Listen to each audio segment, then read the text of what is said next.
What's up, vaqueros? Welcome back to the channel. Hope you guys are doing awesome. Now, with Black Ops 6 coming very shortly, at least the beta, we just had COD Next that happened. I wanted to delve back into multiplayer again, just because I figured it'd be fun with 6v6 multiplayer coming back with Black Ops 6. So I'm going to talk about the best one-shot shotguns in Modern Warfare 3, ranked from the worst to the best. I'm basically going over any shotgun that can one-shot, except for the Haymaker, because that technically can't. I'm not going to talk about that one. This is going to be more for those heavy hitter type of shotguns that deal a lot more damage and have a little bit of a slower fire rate. And again, I'm going to kind of rank them from worst to best. I will also have a couple of class setups at the end of the video just for those better shotguns, because I don't really think it's worth it for those ones that are kind of at the bottom of the list. So as always, timestamps will be in the description below if you want to hop to a certain part of the video. So let's just go ahead and get started with what I would consider basically a couple shotguns that fit into this last spot. They are very similar. I'm going to go with the Bryson 800 and the Bryson 890, as well as the Expedite. I'm going to kind of lump the Expedite in there, even though it's technically not the same kind of gun, but compared to the other shotguns on this list, these shotguns just don't have a great one-shot range at all.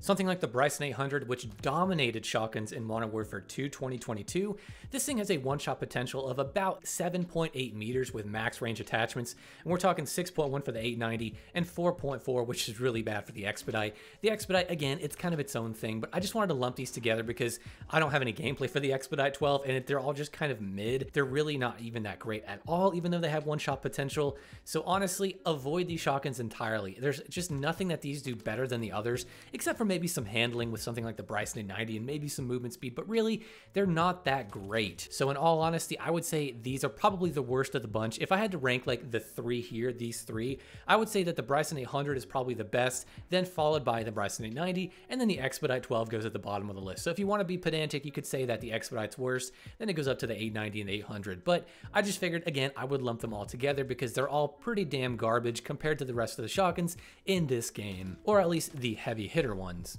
Next up, we have those three at number 5, which is kind of funny to lump them together, but for number 4, I have the Lockwood 300, and specifically the Lockwood 300 with the dual trigger. So you can think of this as like using the Doom bundle in game. Now, it's one-shot potential if you're rocking the Doom bundle or like max range attachments. It's around that 9.8 meter mark. It's close to 10, which is very good. And honestly, this is very comparable to the Lockwood 680's one-shot potential, both with and without attachments. It's very, very similar. It's just that this thing is kind of like the Lockwood 680, but just with a worse fire rate. That really is how it feels. Like, it's good, it's got that consistency to it, but you got to be fully aimed down sights because the damage is different between hip fire and aim down sights.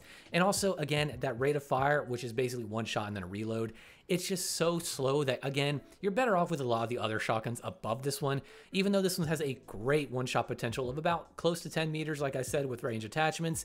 It's just going to be very hard to deal with in 6v6, where it's very fast-paced. You shoot one, there's going to be a guy around the corner that kills you, and you're almost dead anyway. So this one falls in the number 4 spot, and without the dual trigger, I really wouldn't recommend it. It's very awkward. The dual trigger is basically what keeps this on this list at all, really. Otherwise, I wouldn't really even put it on here. But yeah, with the dual trigger, it's pretty decent. Now, up next on my list, I have the Jack Wardens. Now, if you look at the one-shot potential, and when I say one-shot, I mean one trigger pull from each of the guns, so it's basically firing 2 at the same time, which I kind of consider that like a one-shot kill in most ways. This thing has the most potential for a crazy one-shot at 31 meters. Like, it's literally, as long as you can get a hit marker with this thing, it is entirely possible to kill someone with one trigger pull from each gun. But that is never going to happen. This is like best case scenario, right? The only way you could get this is if you use that Scarlet cylindrical laser, where it has basically no hip fire spread and you're not moving at all, and you get a lucky shot and it basically connects with all those pellets well, then you can actually get that 31 meter one shot. But realistically, your one shot, if you're just kind of running around with some decent build without the Scarlet laser, you're talking maybe like the 10 meter mark if you can kind of hit your shot well and you're not jumping around so your hip fire reticle is really crazy. This thing has a ton of potential if you rock that Scarlet laser, but otherwise it's kind of awkward. It takes a little bit of getting used to because, again, if you're moving, it just opens up those hip fire reticles really big. Even with the assault gloves, that's only for jumping. If you're sliding stuff, it still gets pretty wide, and it can make this very inconsistent. So more often than not, you'll get like 2-shot or I guess 4-shot type of kills. Honestly, it's a step up and it's pretty good. Like, it's actually a really good shotgun. It's just that I feel like since it's only hip fire, you can't aim down sights, so you have to rely on your hip fire sensitivity, which can be a little tough if you play on a higher sensitivity. It can be a bit awkward, and also with your engagements, you have to make sure you're not moving super fast unless you're like super close, because you're not going to get that one-shot kill. It's just not going to happen.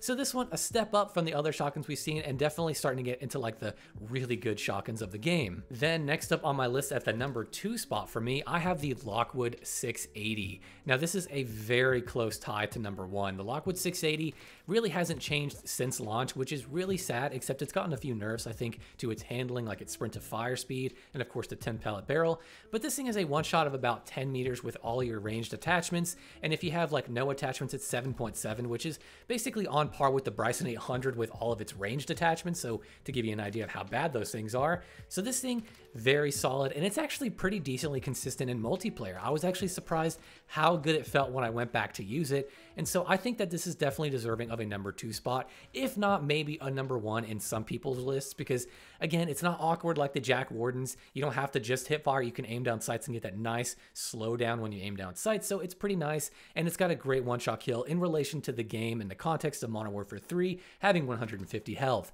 So yes, I think this is a fantastic shotgun. Even with its handling nerfs, it's still great, and you should definitely still use it. And here is a class that I've been using recently in multiplayer that I've had decent success with, so if you want a fun build to try, this is one I encourage. Then for the number 1 spot, which I had a little bit of a hard time deciding where to put here, I put the Reclaimer 18. This was a very close call between the 680 and the Reclaimer.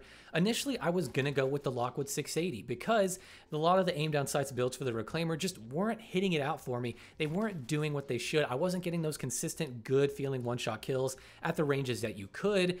But the Reclaimer 18, once I discovered that tac stance build that I've been rocking and started rocking it solely in tac stance, it's just kind of a game changer. You get such great mobility and handling. Your aim down sights is increased with tac stance. You compare with assault gloves like I talked about in my last video with the Reclaimer, the best perfect build for it.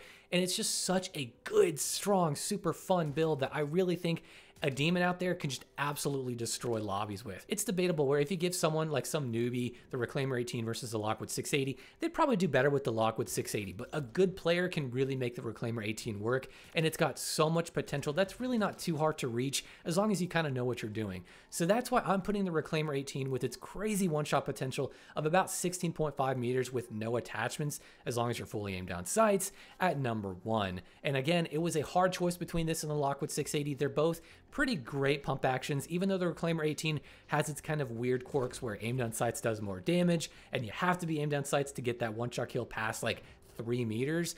I still think for any decent players, this is probably going to be the best shotgun to go for, even though it takes a little bit of practice compared to the Lockwood 680. And again, if you haven't tried the build that I recommended in my last video with the perfect Reclaimer 18 build, I definitely encourage you guys to go watch that video and try the build out. I'll flash it up on screen just so you guys have it. And that's basically going to do it for this list and this ranking. So I hope you guys enjoyed that. Now, before I leave you guys with this video, I do want to point out with the beta for Black Ops 6 is coming very shortly, like in about a day, depending on when I upload this. But I'm not going to be able to play it this weekend because I will be out of town, so I can't really upload a video probably about it until maybe next week's beta. So we'll see how that goes. Maybe I'm able to get some playtime if they extend it when I come back early next week. We'll see, but I just wanted to give you guys a heads up. I do want to play and I do want to get a video out, but it might be a little bit delayed, so just keep that in mind. But of course, as always with this video, I want to know your thoughts below in the comments. What are your thoughts on this list and this ranking that I made? Do you agree that the Bryson 800 and 890 should be near the bottom of the list? Do you think that the Reclaimer should be number 2 instead and the Lockwood should be number 1? And with all that being said, guys, I will see you in the next video.